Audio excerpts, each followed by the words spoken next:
I'm going to be sharing with you the top 10 verified games to play on your Steam Deck. Let's check it out.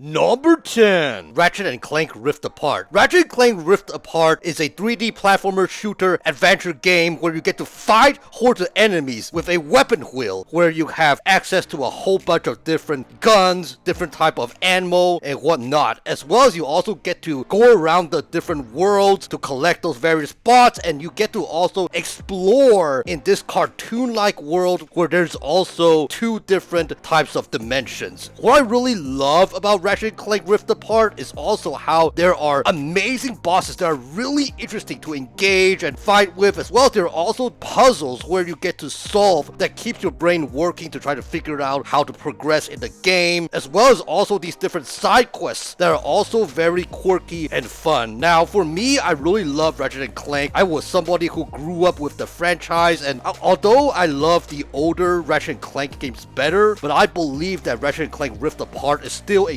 great game to enjoy and dive into the world of imagination. So yeah, if you really love Ratchet & Clank games, as well as you also love these games where there is a blending of, third-person shooter, as well as platforming and adventure and action and whatnot, if you love these games that have a mixture that it just blends in very well with these separate genres, definitely check out Ratchet & Clank Rift Apart on the Steam Deck. Now, number 9 is SiFu. SiFu is a kung fu beat-em-up game where you play as a child of a martial arts master. Now, unfortunately, the martial arts master dies because he is being killed, so you, as the child, must do all it takes to avenge your father who has been killed. Now, you play in the game, you are playing as a lone ranger. There's nobody that's going to be helping you with the mission. You're going to be doing it yourself, and you get to choose between you want to play as a boy or play as a girl as you fight off those different enemies like a kung fu enthusiast. Now, as far as fighting off the different enemies, you can fight them off like how you do as somebody who is really good at kung fu and the arts and all that, but you also can use your environment to your advantage. Like, for example, there are various objects around that you can grab and also use that to fight the different hordes of enemies that you encounter. Now, what I really love about SiFu, what I believe is unique about this game, is the process of dying. So when you die in SiFu, you will be resurrected and you will become stronger, but unfortunately you will be older and have less health. So if you are somebody who dies too many times, it may come to a point where you will not be able to be resurrected due to your health bar being depleted to a certain amount and you are being too old and stuff. So that is also something to keep in mind with SiFu, is that if you are somebody who is not that great at reflexes and you have a horrible time with playing those games that is action-packed with a whole bunch of hordes of enemies coming at you all the time, SiFu probably is not for you. But if you're somebody who loves these type of action-filled games where there is a whole bunch of enemies to fight, as well as it gets your adrenaline high, as well as you also love games where there is this feel for the Asian types of vibes, definitely check out SiFu on the Steam Deck. Number 8. Doom Eternal. Doom Eternal, this is a first-person shooter game where you play as the Doom Slayer in a futuristic world overrun by demons. What I love about this game is that you get to brutally engage in chaotic fights, as well as you use that to acquire health, ammo, and armor. It is a game in which it is really important in this gameplay aspect, as well as what I love about Doom is that you get to use different types of guns. You can use the ballista, you can use the heavy cannon, to just name a few,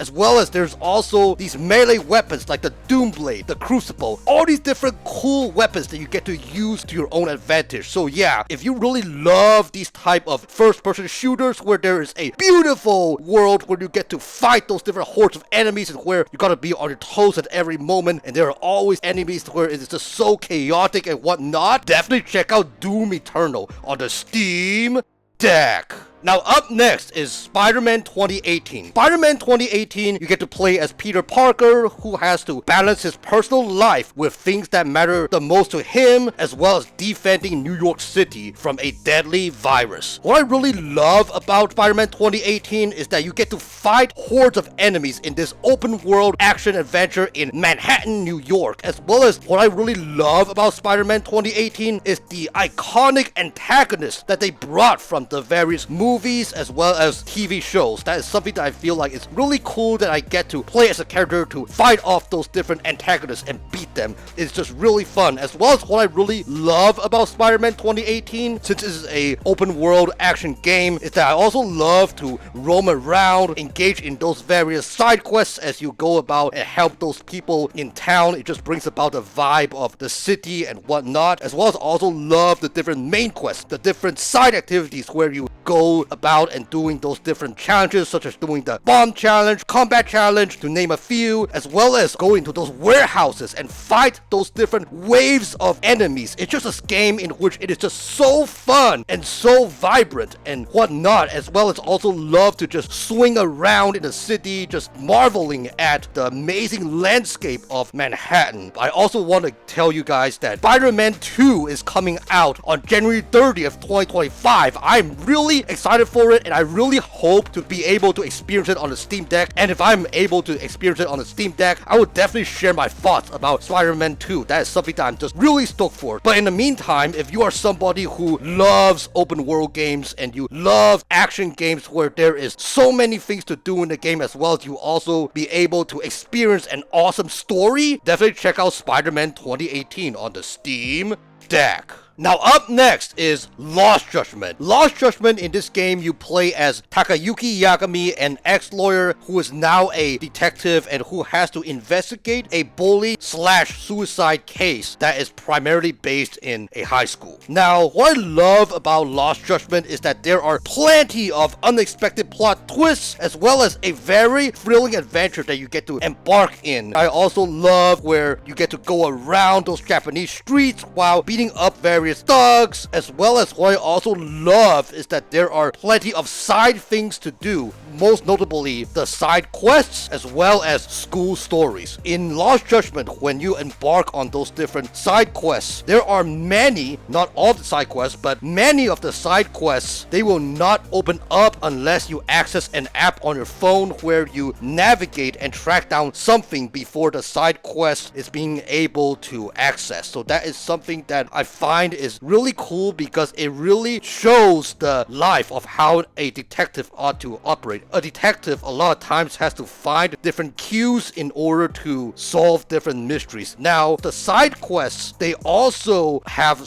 different stories that are really touching. It just brings a lot of different valuable lessons that really teach me in different ways and speaks to me in different ways, as well as I also love going in with the school stories, because Yagami, in case you don't know, he is somebody that is about 40 years old, and as those different high school kids, it may be hard for him to relate to the high school kids, because people in the Gen X generation and the Gen Zs, they are much different as far as technology goes, as far as lifestyle goes. So what I really love about this game with Yagami, as far as the school story goes, is that he really is submerging his life to understand the people that are younger, the younger people, also teaching him different ways of living, and him also motivating the kids to also become a better person, to mature better in life, because he has obviously been living life much longer than them. So that is something that I also find really precious in the school stories, is that I'm somebody who may be in their early 30s, but at the same time I can learn from people that are much younger, but I also can be somebody who learn from people that are much older. There are always these type of value that various generations bring. One thing I don't like about Lost Judgment is that they took away some features from the previous game Judgment. I mean, one notable thing that I loved about Judgment was where there is this health bar where if Yagami gets wounded to a certain point, it will deplete his maximum health and he needs to go find a cure by an underground doctor, or just heal it by finding specific aid kits and stuff. I won't give you any spoilers. All I'm gonna say is that is something that I really loved in the first game, and I am just really disappointed that it didn't include that in the second game. But anyways, if you are somebody who loves those Yakuza games and you love going around fighting up these different thugs, you like these type of action type of games, as well as you love games that speak to you in many different ways, definitely check out Lost Judgment on the Steam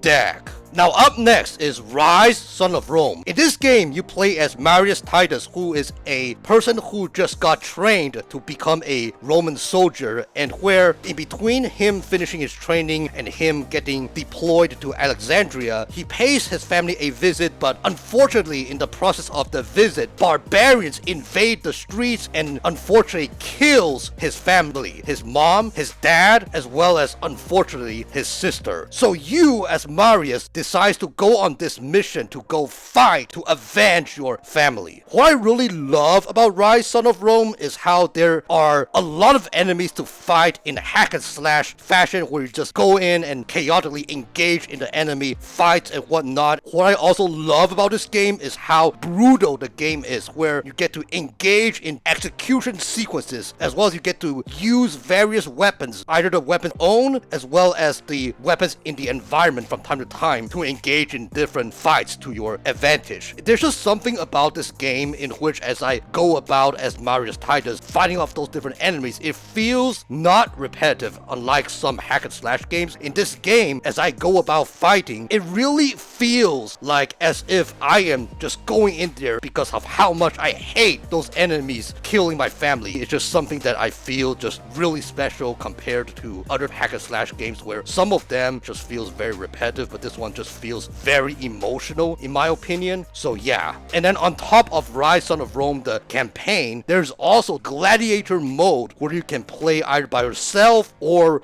with one friend, where you get to fight off various waves of enemies and whatnot. And that is something that I feel, even though that is not the major seller point for Ryse, Son of Rome, the major seller point for Ryse, Son of Rome is obviously the campaign, in my opinion. But I am really glad that they included gladiator mode, because sometimes I might want to play some games with some friends where I can easily pick up and drop, and this, I believe, is one of those things that I can play with a friend cooperatively and where I can easily pick it up and drop whenever. But anyways, if you are somebody who loves hack and slash games, and you also love these games where there is an emotional story to it and where you really feel for the character, definitely check out Ryse, Son of Rome on the Steam Deck. Now up next, Middle-earth: Shadow of Mordor. This game is set between the events of Peter Jackson's The Hobbit and Lord of the Rings trilogy. In Shadow of Mordor, you play as Talion, a ranger and captain of Gondor, who along with his family is captured by the Sauron Urix and sacrificed by the Black Hand to summon the wraith of the Elk Lord Celebrimbor. However, Celebrimbor suffers amnesia due to being a wraith and merges with Talion, in which it resurrects Talion and tags along with Talion to go on the mission to seek vengeance against Sauron.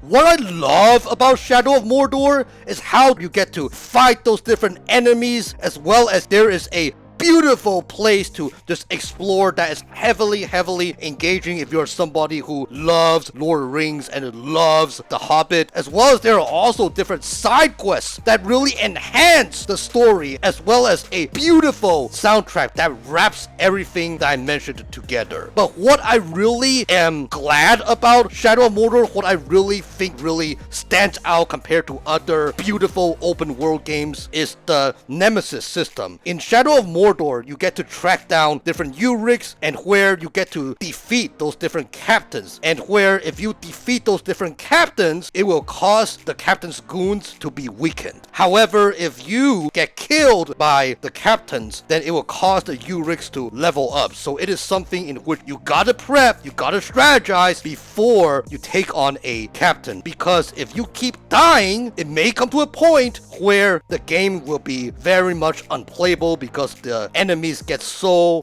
high level and you are completely under leveled and you cannot play the game anymore, and unfortunately you have to start over. So that is something that you do not want to do. But anyways, if you are somebody who loves open world games that you get to explore and where you get to marvel at the beauty of it, while you also get to fight those different enemies, and where there are plenty of skills and weapons in which you can choose from, there are also these different movesets that you get to learn and whatnot along the way, definitely check out Shadow of Mordor on the Steam Deck. Now up next, Ori and the Blind Forest. In this game, you play as Ori, who is a spirit guardian who's on this mission to restore the 3 elements of light in order to prevent the forest from staying in decay and restoring the forest back to life. What I really love about Ori and the Blind Forest is just how beautiful this platformer Metroidvania game is. Going around in the game, you get to see vast forest that is just so crisp, as well as you also get to fight those different enemies along the way while trying to avoid danger, and also be able to find different secret areas that you go about as if it was any other type of platformer game. Now, another thing that I love about Ori and the Blind Forest is how there is also an amazing soundtrack. The music in the game, every single one of them, all bring to life the story of the game as you go about and progress, and also brings about this relaxing feel for whatever you are doing in life. There are plenty of times when I am driving down the road and when I'm with a friend and the friend is not in a good mood or is just really tired, the person will ask me, "Hey, can you please play some Ori music, Joe? Can you please play some music from Ori and the Blind Forest, Joe?" And that is something that I will turn to, and the people in the car will just feel so refreshed. I'm also really touched by the story. There are moments in the story where it just brings me to tears as I learn about love, friendship, and what it means to do all it takes to preserve what matters to you the most.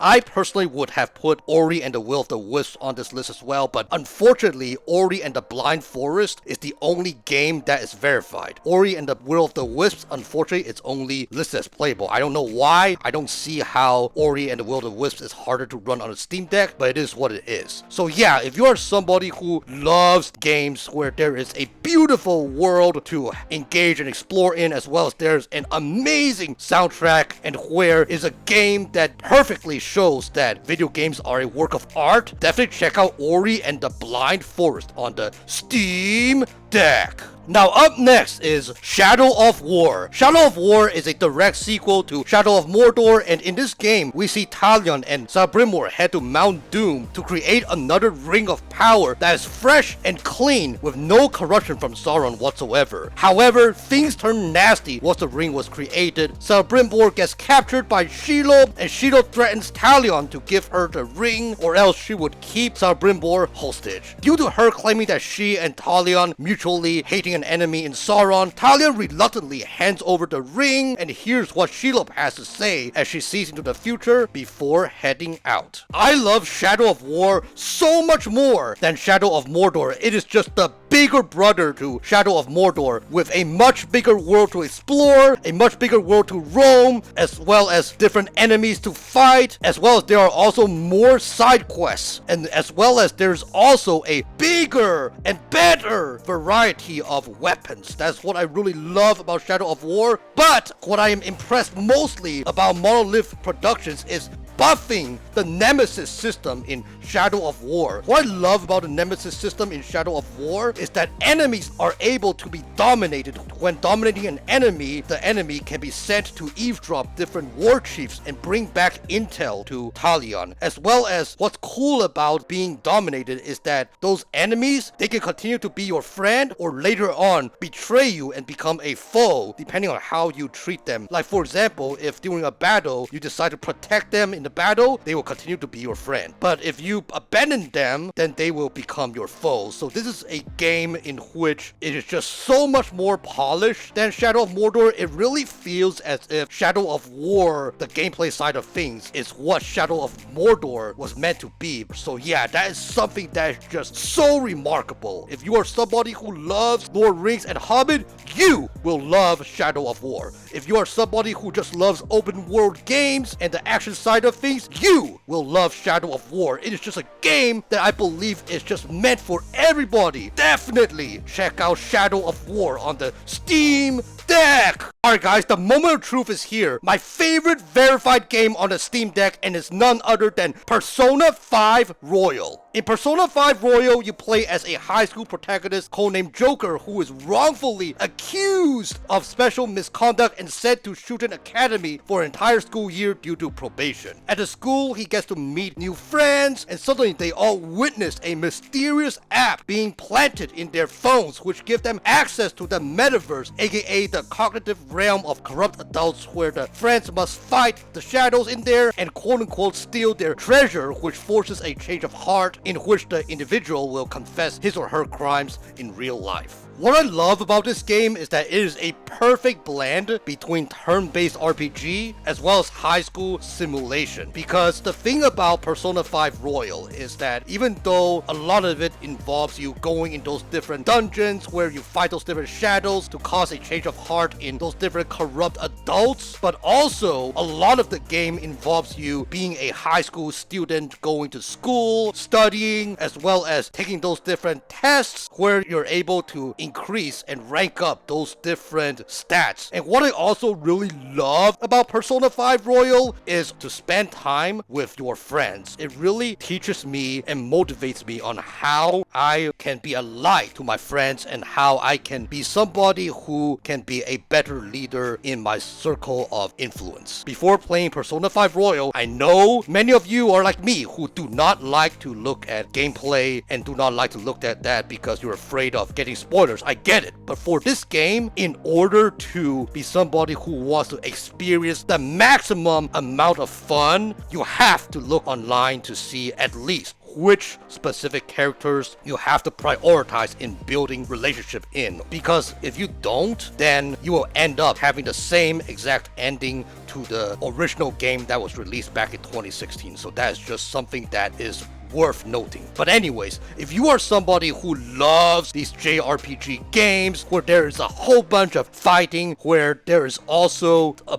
whole bunch of great characters as well as an amazing story where it brings about all these different life lessons that will speak to you in many different ways, and you also love games that have amazing soundtracks that bring about extra spice to the vibe of the game, definitely check out Persona 5 Royal on the Steam Deck. But yeah, these are my top 10 verified games that I would recommend any Steam Deck owner to definitely check out. Let me know in the comment section below, are there any verified games that you enjoy playing on your Steam Deck? But yeah, if you're somebody who loves game reviews, gaming lists, gaming discussions, and everything tied to the Steam Deck, please feel free to like, comment, and subscribe so you not miss another video. My name is Joe Wang from the Nomadic Gaming Guild, and game on!